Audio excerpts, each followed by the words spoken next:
हज़रत जाबिर रज़ी अल्लाह अन्हु बिन अब्दुल्लाह रिवायत फरमाता है, नबी सल्लल्लाहु अलैहि वसल्लम ने एक मर्तबा अपने घर वालों से सालन का पूछा।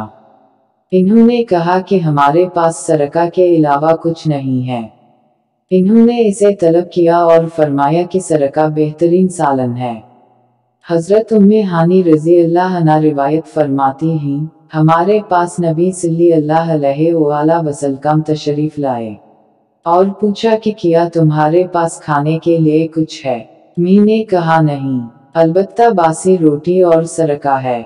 फरमाया कि इसे ले आओ, वो घर कभी गरीब नहीं होगा जिसमें सरका मौजूद है।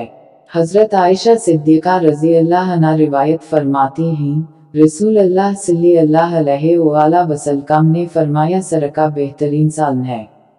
हज़रत उम्मे साद रज़ी अल्लाह अन्हा फरमाती हैं कि मैं हज़रत आयशा रज़ी अल्लाह अन्हा के घर में मौजूद थी और इन्होंने फरमाया, क्या तुम्हारे पास खाने को कुछ है?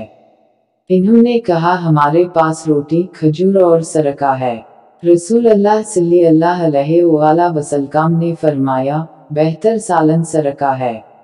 ए अल्लाह, तो सरका में बरकत डाल के ये मुझसे पहले नबियों का सालन था और वो घर गरीब ना होगा जिसमें सरका मौजूद हो।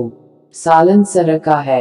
ए अल्लाह, तो सरका में बरकत डाल के ये मुझसे पहले नबियों का सालन था और वो घर गरीब ना होगा जिसमें सरका मौजूद हो।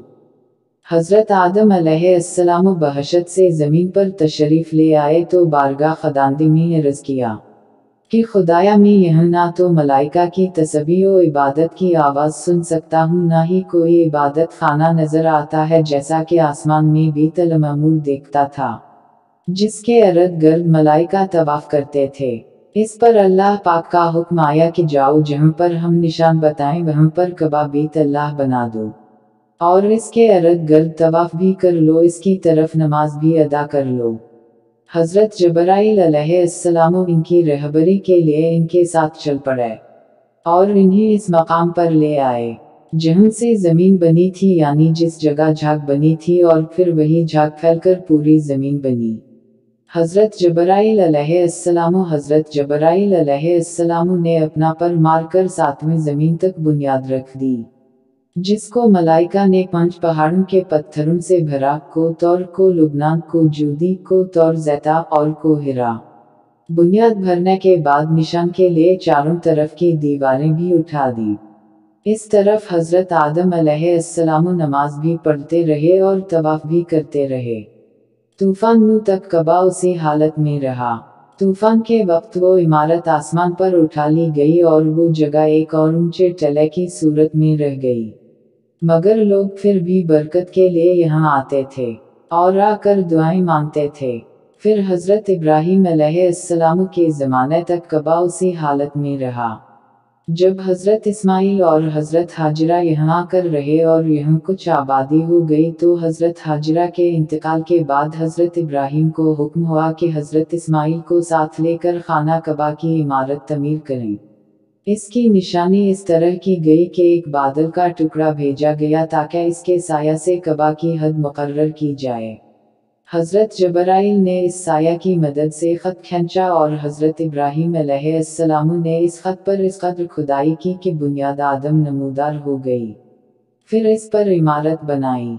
इसकी बुलंदी 9 हाथ थी और रुकन असूद से रुकन शामी तक दीवार की लंबाई 33 हाथ और रुकन शामी से रुकन गरबी तक 22 हाथ और रुकन गरबी से रुकन यमानी तक 31 हाथ और रुकन यमानी से रुकन असूद तक 20 हाथ थी। इस तरह खाना कबा की इमारत मुस्ततील की शक्ल में बनी। हज़रत इब्राहीम ने खाना कबा के अंदर एक तगार सा बनाया ताकि कबा के लिए जो नजराने और तोहफे हैं वो इसमें रखे जा सकें। इसके दरवाजे 2 थे, एक दाखिल होने के लिए और एक निकलने के लिए। कबा बनाने वाले हज़रत इब्राहीम थे और इनको गार और पत्थर उठा के देने वाले हज़रत इस्माइल थे। इस दफ़ा इसकी तमीर के लिए 3 पहाड़ों के पत्थर लाए गए। बाद में इस इमारत में कुछ तब्दीलियां भी की गई। इसकी ऊंचाई मज़ीद बढ़ाई गई। दरवाज़ा भी 2 के बजाय 1 किया गया।